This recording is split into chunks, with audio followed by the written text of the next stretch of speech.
Welcome in to Between Two Meeples. I am Armando Castaneda, and today we are going to review Rize. Rize is a memory challenge game for 1 to 4 players, and it plays in about 10 to 20 minutes. And I will break it down today. I will talk to you about the Kickstarter that's coming live on August 1st on whether or not you should or should not back it. And as always, if you find this video at all interesting or helpful, please hit that like and subscribe button at the end. So, let's get started. So let's talk about the cards that you're going to find inside of this box. So the cards you're going to find are going to be just like this. There's going to be 3 major characteristics that you're going to need to try to remember. One, it's going to be the color. You got yellow, pink, blue, purple, orange, and green. The only flaw that I found in this game, I'll just tell you right now, is that it drives me crazy that they're not the standard colors. The pastels do drive me nuts. So, if you can get past the pastels or you love pastels, then you're in the mix. So, passing the colors, we're going to go with shapes. Shapes, you got square, diamond, you got all these beautiful shapes. So, there's 6 of those, 6 colors. That's already a lot of combinations right there. Not to mention the fact that you're going to have every card is labeled 1 all the way to 12. So there's going to be multiple combinations. And the deck is stacked with over 100 cards of possibilities in this game. So those are the cards that you're going to be able to find. So how do you get this thing set up? Well, let's go ahead and set up. So I've shuffled the cards. I've dealt everyone a special card. And you deal everyone out 15 cards. You slam that deck down. And then you go ahead and 1, 2, 3, 4, 5, 6, and 7. So once you've dealt 7 cards to yourself from your draw deck, you get to stare at these beautiful things. And now you have to do the hardest part of the game, which is figure out which order that I'm going to place them in. So I have a whole bunch of purples, I have a whole bunch of circles, and I have some greens. So now you have to figure out how you're going to align all these things. So let's go ahead and align them just like this, and hopefully it's going to be able for us to remember. So you can kind of see what I've done here. I got the greens, I got circles all lined up, and I got purples. So sometimes it's easier to remember 1 or 2 characteristics than trying to remember all 3 of them, because you will be beating yourself up and messing up constantly if you're trying to remember all 3. So what I try to do is color and shape. That's the easiest for me because there's 12 numbers. It's a little bit difficult for me to try to, add that into the game. So we're prepped and ready to go. We have that thing laid out. Now we have to flip everything back over, and we're ready to start. So, boom, flip that bad boy over. So on your turn, I'm pretty sure we don't have any blues, and I do not remember if anyone was a diamond. So let's just say that I don't remember anything, just like I am. One of the options you can do on your turn is pass, because I don't want to get in trouble. So let's just say I pass. Pink. So I thought we had a pink in there, so let's go ahead and go. Oh, man, we did not have a pink in there.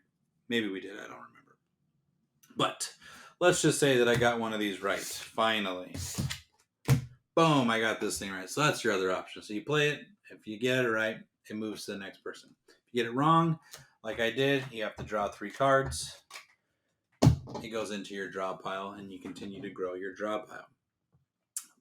Third thing that you can do is, play a special card. So let's talk about these specials here. Punish. Punish, you're going to be able to pick another player, and you're going to try to get them in trouble by moving their cards around.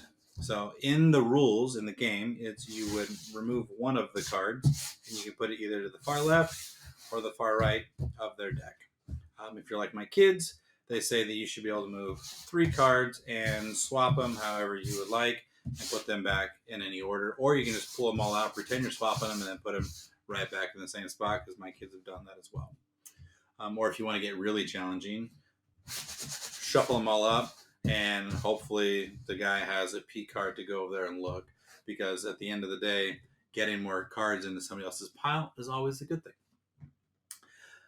Rally. Rally is going to be your friend, especially if you have a lot of cards like we set up earlier that are flowing with each other. So let's just say we had this beautiful hand right here. Let's see if I can get us a good card that can kick us off.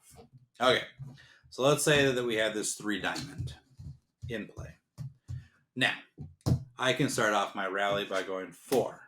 And I go purple, purple, circle, circle, I'm out. So that's what rally does. Rally allows you to empty your whole entire hand if you remember and you play them in an order in which you can continue to just flip and flip and flip. And then if you flipped your whole entire hand, you're done, you're ready to go.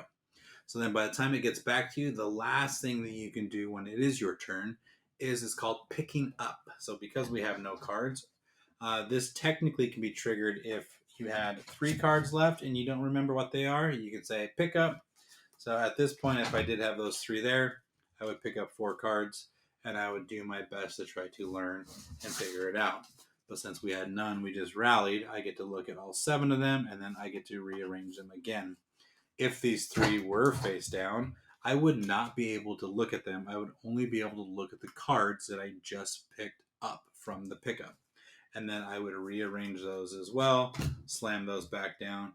If you do remember what they are and it's better to move them around, you can rearrange your cards however you would like on the table. You just cannot pick up the 3 that were left on there from the first round.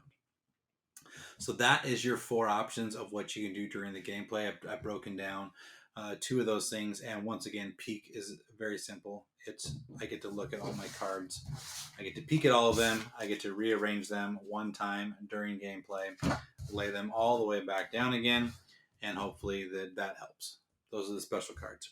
You have just learned how to play the memory challenge game called Rize in about 3 minutes. So let's talk about how this game ends. So there's 2 ways that I prefer it to end. There's only one way in the rules, and the only one way in the rules is that you first want to get rid of their whole entire draw pile and get rid of all of their cards wins the game. But if your memory is as bad as mine or my teenage son's, we go by last person who picks up a card from the discard pile essentially ends the game. And then now you grab all the cards that you have active and in your draw pile and you count them up. And the person with the lowest amount of cards in their hand during game end is the winner. We found that if you do not put an actual end target on there, the games can go quite long. Let's talk about why I like this game. I like this game because it reminds me of my childhood. I played Uno a lot as a kid. I played Hold'em. I played, blackjack, whatever card game, rummy I could get my grandparents to play with me because they were big cards fans. And, still to this day, that's how they are. But this game, it is challenging. It reminds me of a 3 or 4 times harder version of Uno, and that makes me happy. My teens love this game. This game is easy enough to where you can get kids in here from like the 6, 7, 8 range because the only thing that you're remembering are colors and shapes and numbers, and those are easy for anybody to remember. So it's not that difficult.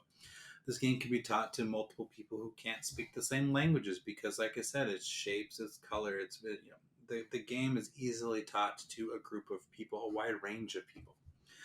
And that's good. It's fast. It's friendly. The house rules, the changing, the special cards. There's multiple things that make this game great. And if it was up to me, I'm backing it. I am supporting it. And that's just my opinion. Not everyone loves card games, and card games aren't for everybody. It's just like co-op games. Not everyone loves co-op, but card games have a special spot in my board game collection because of the way I was brought up. And if you're like me, if you like card games, if you like taking them on camping trips, if you like taking them, to wherever you're going, because most of the time when I travel, a lot of card games come with me, and this is the one that I'm going to be bringing with me, and this is normally when they come out. So it's a hard back for me. We're going to go ahead and support these guys for the long run. Great job, Waffle House Games. Just to recap, if you found this video at all helpful or useful in any way, please hit that like and subscribe button. That does help me out so much. Don't forget to check out the Kickstarter for Rize. You can go right now. The launch page is up to get notified. The campaign goes active on August 1st. If you want any more information from or about this game, you can go to Instagram at Waffle Sandwich Games. They do have their page up over there with a lot more information about the game. If you want any more board game stuff from me, you can head over to B2 Meeples on Instagram. I do post stuff, try to post stuff daily over there, and I will start being more religious about getting the YouTube videos out now that I have a functioning computer. Long story short, if you want to know about it, hit me up on the comments. Otherwise, I will thank you guys for watching, and I will see you later.